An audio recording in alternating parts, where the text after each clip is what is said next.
Muito boa noite, meus irmãos e irmãs. Mais uma vez nós estamos aqui pela graça de Deus. Hoje que eu digo, dia 26 de outubro de 2022, nós estamos já algumas quartas-feiras tratando sobre o tema O Fim dos Tempos. E hoje nós vamos tratar de 3 palavras. Essas 3 palavras relacionam-se com o estado intermediário. São elas Sheol, do hebraico, e Hades e Geena, do grego. O propósito de tratar delas não visa nenhum esnobismo, não é para que a gente fique mais sagaz ou ficar esnobando, falando outros idiomas, não é esta a ideia. Mas o entendimento do estado intermediário passa pelo entendimento dessas 3 palavras. Acontece também que, vez por outra, alguma pessoa usa dessas palavras e produz alguns sentidos que são estranhos às Escrituras, ou tenta nos impressionar com o conteúdo, com o conhecimento dessas palavras. Então, nada melhor do que nós aprendemos o lugar delas, e é isso que nós vamos fazer hoje. Nós vamos observar qual o papel dessas palavras, Sheol, Hades e Geena. Hoje o nosso objetivo é entender o porquê dessas 3. Então vamos começar com a palavra Sheol, que no hebraico aparece com um significado: sepultura. Bom, no Antigo Testamento nós vimos que o conceito de pós-morte ele vai se desenvolvendo no decorrer do Antigo Testamento. Por exemplo, nós já vimos isso quando os patriarcas morrem, é registrado que se reuniram com seus pais. Isto é uma fala corrente na morte de Abraão, na morte de Isaac e na morte de Jacó. Nenhuma surpresa. Da mesma forma, quando Moisés morre, ele também se reúne com seus pais. No livro de Reis, nós também vimos, por exemplo, acerca da morte das grandes figuras bíblicas, como de Davi, o padrão reincide. Acontece novamente, se reuniu com seus antepassados. A palavra Sheol, ela significa sepultura, só que da mesma maneira que a compreensão sobre a vida após a morte vai aumentando no decorrer da história da redenção, ou vai aumentando de camadas de significado no decorrer da história da redenção. O que é a história da redenção? A história da redenção é a história contada sobre o Redentor, porque a história, o drama da humanidade deve ser visto pela figura de Cristo. Deus prometeu em Gênesis, lá no Jardim do Éden, por causa da queda, um Redentor, que seria filho da mulher. E até o desenrolar da história é visto sob essa perspectiva da vinda do Redentor e da consumação de todas as coisas. Então, nós estamos dentro da história da redenção. Agora, os escritos bíblicos também foram escritos dentro da história da redenção. E, à medida que a história vai evoluindo, nós percebemos que a revelação vai aumentando e as figuras bíblicas vão recebendo mais informações acerca da vinda de Jesus Cristo e da sua obra redentiva. Voltando aqui, o que eu quero dizer é que a palavra Sheol, ela espelha o desenvolvimento da história da redenção. Então nós vamos ver aqui um grupo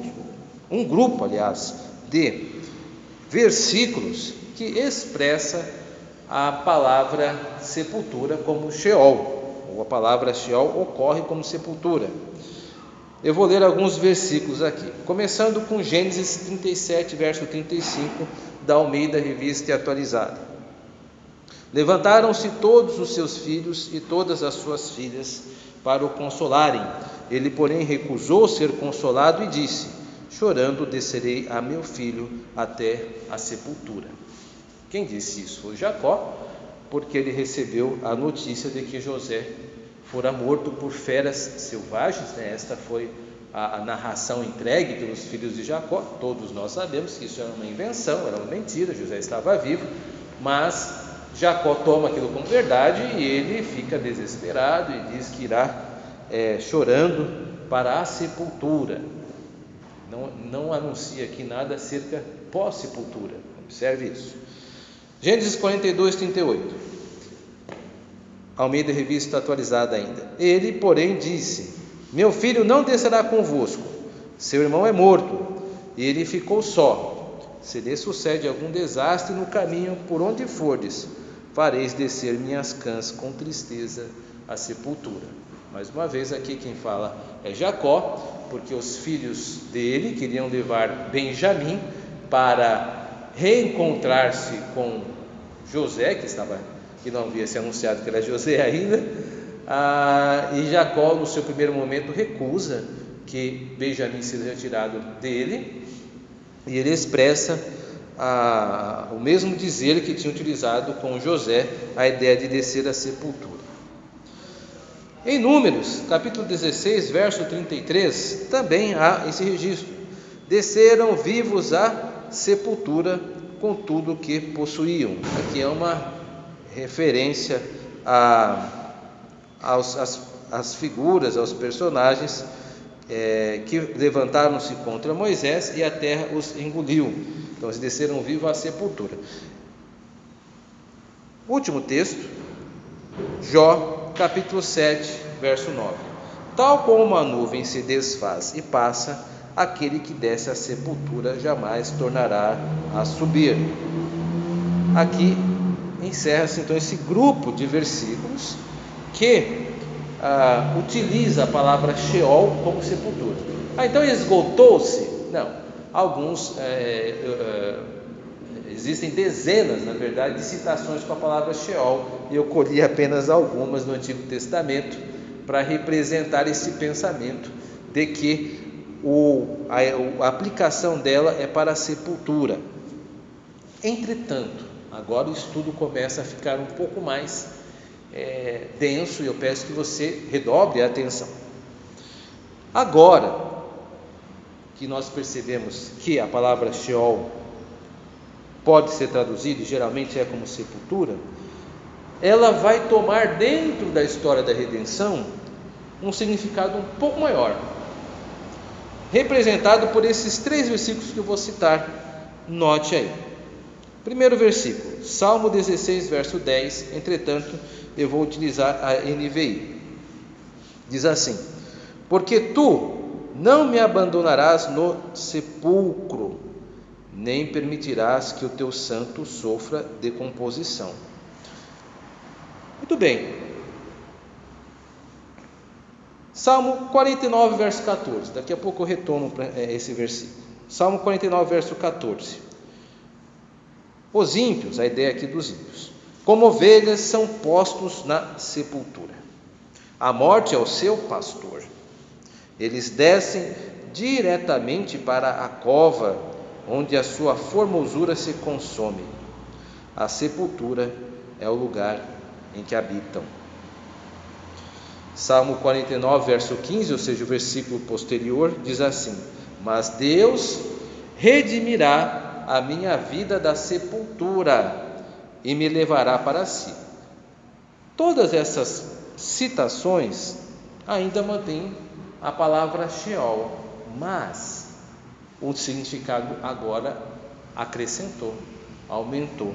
Porque veja, a palavra Sheol no primeiro grupo significa só sepultura, mas agora neste existe uma esperança de que a sepultura não é o final. E é nos livros de Salmo que isto começa a evidenciar. Eu vou pedir para você retomar o olhar para o Salmo 16, verso 10, porque diz assim: porque tu não me abandonarás na sepultura, nem permitirás que o teu santo sofra decomposição. Então aqui há uma ideia de que Deus intervirá na sepultura. Nos outros grupos que eu li, não existia essa ideia. Aliás, a ideia de que está na sepultura, acabou. Livro de Jó, por exemplo, texto 7:9 diz isso: tal como a nuvem se desfaz e passa, aquele que desce à sepultura jamais torna a subir. Então acabou, a sepultura ali é o final. Aqui não, aqui nesse texto há uma esperança. Deus não permitirá que o teu santo veja a corrupção. No Salmo 49, os ímpios têm um destino diferente dos justos. No versículo 14, como nós vimos, diz assim: como ovelhas são postos na sepultura. Já no verso 15 diz: mas Deus redimirá a minha vida da sepultura e me levará para si. Alguém pode dizer: puxa, mas não há muita maior explicação do que isso. Mas existe sim um olhar para dizer que a sepultura não é o final. O versículo 15 diz: Deus vai me tomar para si mesmo depois de morto. Então, o Sheol, ele é sepultura. Vamos fazer um fechamento aqui. A palavra Sheol significa sepultura no Antigo Testamento. Mas nos livros sapienciais, sobretudo nos Salmos, ele já começa a mostrar que há alguma coisa depois da morte. Nos proféticos, nós vamos ver numa outra aula, nós veremos que a ressurreição é mais pungente, aparece mais. Mas o Salmo já começa a demonstrar que Deus, ele intervirá na vida do justo em relação à sepultura, embora não nos dê tanto mais informações. Fazendo um parênteses aqui, é no Novo Testamento que haverá um maior trabalho, uma maior especificação, mais explicações sobre o porvir. Mas o Antigo Testamento, ele já tem estas ideias como sementes, estão embrionariamente aí, e com o advento da vinda de Cristo, do Cristo encarnado, as coisas vão ficando mais claras, mas já estão sendo anunciadas aqui no livro de Salmo. Então, a palavra Sheol, ou alguns chamam de Sheol, mas é Sheol, no hebraico, aparece basicamente como sepultura, mas já começa a demonstrar nos livros sapienciais que a sepultura não é o final para o justo. Agora, nós vamos entrar para duas palavras do grego que são importantes. E aí vamos gastar um pouco mais de tempo nessa palavra que vamos ver agora, que é o Hades, né? A palavra grega Hades ocorre como sepulcro. Apenas uma exceção. Então, diferente da palavra Sheol, que aparece dezenas de vezes, a palavra Hades aparece num número reduzido. Eu não me recordo agora exatamente o número, mas é muito mais rastreável do que Sheol. A palavra Hades, ela tem uma história antes da Bíblia. Ela era muito conhecida no mundo greco-romano, porque simbolizava o reino dos mortos. Estou fazendo apenas uma simplificação, mas o que eu quero dizer é que existe uma história dessa palavra Hades. Por enquanto, guarda essa informação que a gente vai trabalhar com ela. Agora, voltando os nossos olhos para as escrituras que nos interessam, a palavra Hades, ela só aparece como sepulcro, com apenas uma única exceção que eu vou apresentar agora, nesse estudo. Primeiro, antes de tudo, deixa eu avisar, eu estou adotando a NVI nesses textos, porque eu vejo que a NVI, ela preserva a palavra Hades, ela transcreve a palavra Hades. Qual que é a diferença? Na Almeida Revista Atualizada, vez por outra, a palavra Hades é traduzida por inferno, e aí tem um problema, e eu vou mostrar qual. Então é muito melhor termos uma palavra transliterada. O que é uma palavra transliterada? É uma palavra que eu preservo a pronúncia original dela, ou mais ou menos, né? Porque o grego tem o grego, ele tem um formato diferente da língua portuguesa, parece, mas tem um formato diferente, mas há uma preocupação em olhar a palavra no seu contexto original. Hades é essa tentativa. É como, por exemplo, hot dog. Hot dog é uma transliteração. Nós usamos hot dog, o cachorro quente, né? É a mesma coisa. Mas se eu disser a você, você quer um hot dog? Você vai entender o que é. É aquele pão com salsicha, pronto. Mas hot dog é uma palavra em inglês que está sendo traga, um estrangeirismo para a nossa língua, um tipo de transliteração. Voltando então, vamos olhar para a palavra Hades. Bom, a palavra Hades, ela tem recebido um tratamento diferente da palavra Sheol, que nós vimos, né? Sheol no hebraico geralmente é traduzida nas traduções como a sepultura, mas algumas traduções, como a NVI, trazem a transliterada, que é por isso que eu vou usar. Então eu vou citar aqui 3 versículos que mostram como a palavra Hades ocorre apenas no Novo Testamento. Deixa eu só explicar aqui. O Antigo Testamento foi escrito em hebraico, pequenas partes em aramaico, mas grande parte em hebraico, a maior parte dela, inclusive, no Antigo Testamento, dos 39 livros, e os 27 livros do Novo Testamento são escritos em grego. Então a palavra Hades, obviamente, só vai acontecer no grego. Vamos olhar para Mateus no capítulo 11, verso 23. Diz assim: e você, Cafarnaum, será elevado até o céu? Não, você descerá até o Hades. Mateus capítulo 16, verso 18. E eu lhe digo que você é Pedro, e sobre esta pedra edificaria a minha igreja, e as portas do Hades não poderão vencê-las. Atos 2, 27. Porque tu não me abandonarás no sepulcro, nem permitirás que o teu santo sofra decomposição. Por que esta não foi transliterada? Porque Hades está sendo usada como ponte para Sheol. Lembra desse texto? É o mesmo texto que apareceu lá em Salmo 16, verso 10.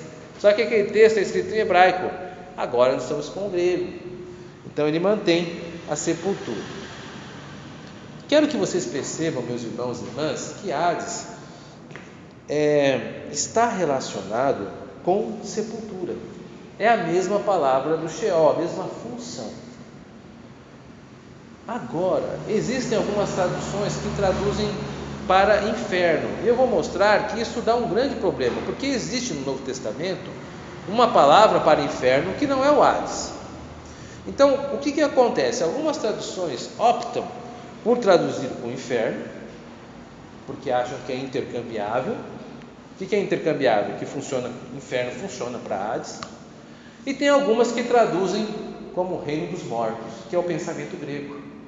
Precisamos tomar cuidado. Então, quando nós preferimos a transliteração que a NVI está utilizando, é melhor, porque vai ficar para o leitor como vai interpretar, e não para a tradução. Deu para entender? Então, por exemplo, quando eu pego na Almeida Revista Atualizada e diz assim: ele diz que tu és Pedro, e sobre esta pedra edificarei minha igreja, e as portas do inferno não poderão vencê-las, eu dei uma interpretação para o Hades que pode não ser inferno. Eu preciso entender que existem outras possibilidades de tradução que vão fazer com que eu interprete essa frase de forma diferente. Nós vamos ver que inferno é outra coisa do que sepultura. Por isso que às vezes dá uma confusão em relação a o crente vai para o mundo dos mortos? Não, não vai. Mas se eu disser assim, as pessoas vão para o Hades, tá, as pessoas vão para o Hades? As pessoas vão para o Hades, se for sepultura. Então, assim como o ímpio, o justo vai para a sepultura. Todos nós vamos para a sepultura, salvo se Cristo voltar antes. Mas ordinariamente todos vão para o Hades. Se eu usar Hades como sepultura, mas se eu usar Hades como inferno, aí eu não posso dizer que os justos vão para o inferno. Deu para entender a diferença? Então eu preciso tomar cuidado. Se eu mantenho Hades como Hades, é melhor. Eu também não posso dizer que Hades é reino dos mortos, porque eu crio uma ideia de que tanto o ímpio quanto o justo vão para o reino dos mortos. Como é que é esse reino dos mortos? O justo e o ímpio fica junto lá no reino dos mortos? Mas isso é uma ideia grega, não é uma ideia bíblica, porque a Bíblia não apresenta isso. E aí nós vamos para a única exceção onde Hades está sendo usado como inferno, que é Lucas 16, 23. Diz assim: no Hades, onde estava sendo atormentado, ele olhou para cima e viu Abraão de longe. Então a única exceção onde Hades recebe o significado de inferno, é nesse texto. Porque aqui mostra que aqui é a parábola do rico e de Lázaro, e o rico está ardendo em chamas, nós conhecemos a história, e é dito que ele está no Hades. Mas e o Lázaro também? Lázaro está no seio de Abraão. Quem está no Hades é o rico, não é Lázaro. Estão entendendo? Então é importante mostrar que o Hades aqui é descrito como um inferno, que é um lugar de chamas, que é um lugar de tormento. É a única exceção. Isso é importante porque o credo apostólico, ele utiliza esse mesmo pensamento que eu estou expressando aqui, e que a confissão de fé, o Catecismo Maior de Westminster interpreta. Nós não temos um trecho do credo apostólico que diz que Jesus desceu ao Hades, ressurgiu dos mortos. Então, como essa palavra Hades deve ser interpretada? Como sepultura. Quem diz isso? A tua igreja, a igreja presbiteriana, porque a igreja presbiteriana adota o Catecismo Maior de Westminster. Na sua pergunta 54 diz assim: a humilhação de Cristo depois da sua morte consistiu em ser ele sepultado, em continuar no estado dos mortos e sob o poder da morte até o terceiro dia, o que aliás foi expresso nestas palavras: ele desceu ao inferno, ou entre parênteses, Hades. Então, em algumas leituras do credo diz assim: Jesus desceu ao inferno. Você fala, e agora? Não, é que o termo é Hades, e aí traduziram Hades como inferno. Só que, como eu mostrei para vocês, apenas em um texto na Bíblia Hades é traduzido para o inferno, que é em Lucas 16, 23. O resto é tudo sepultura. Isso precisa ficar claro.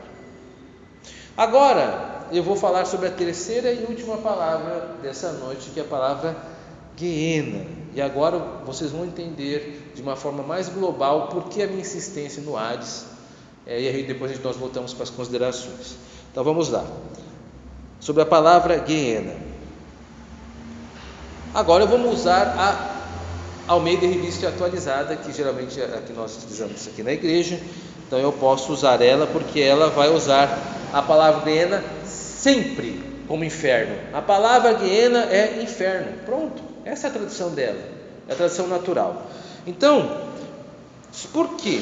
Aí eu vou contar a história da palavra. Existe um livro, um léxico grego do Louinida, que ele traz uma história sobre a palavra Guiena, que é interessante, e eu vou ler para vocês. Diz assim: o termo grego Guiena deriva de uma locução hebraica que significa Vale de Inom. Uma ravina, um local situado ao sul de Jerusalém, em um lugar onde, de forma contínua, era queimado o lixo da cidade.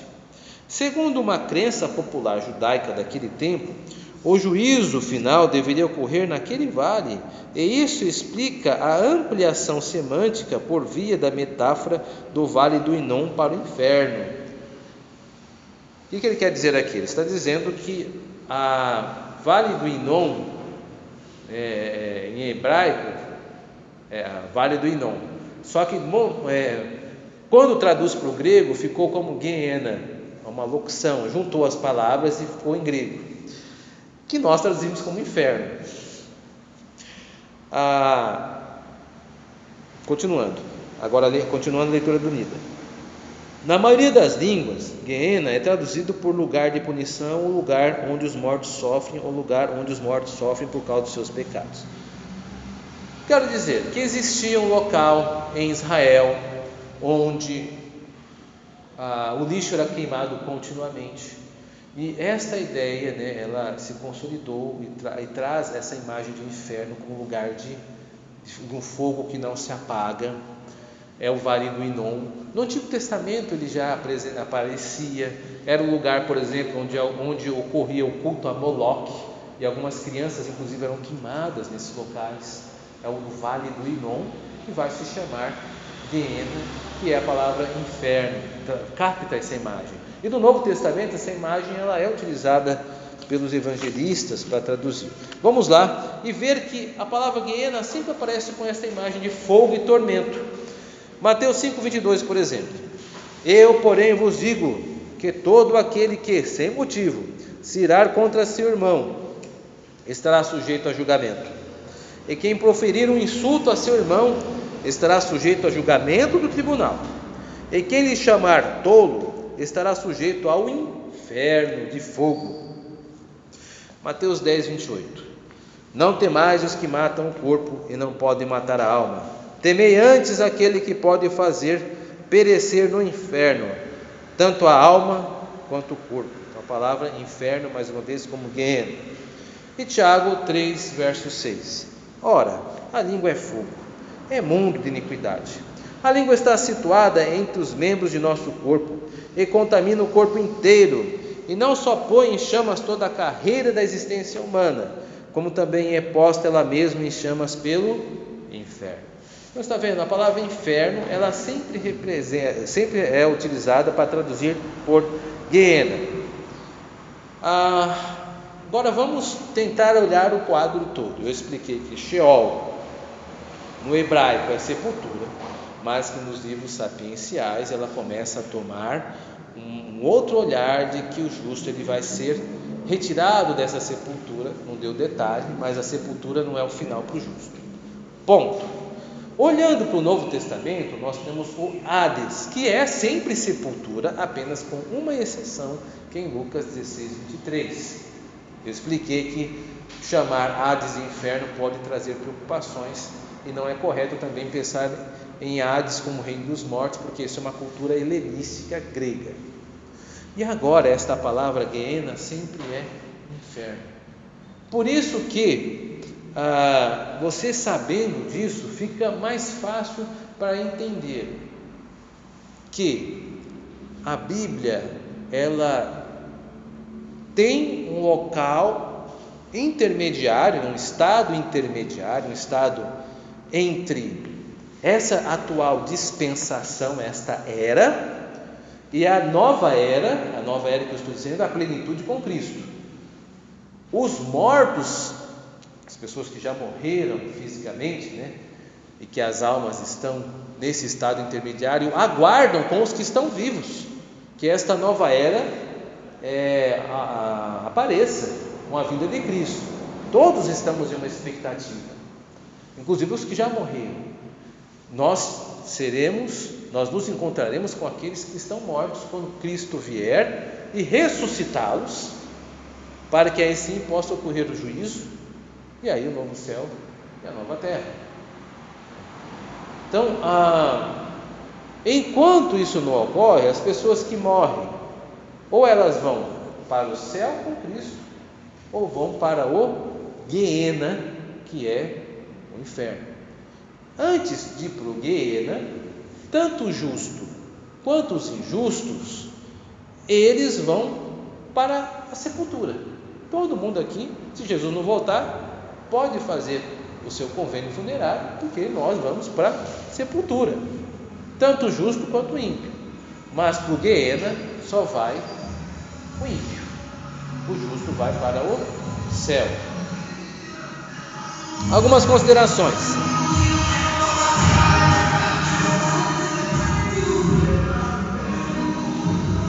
A palavra Sheol do hebraico sempre será sepultura. Isso aponta para um desenvolvimento do entendimento do estado intermediário dentro da história da redenção. Aos poucos, a esperança do porvir vai desenvolvendo-se com cada vez mais consistência.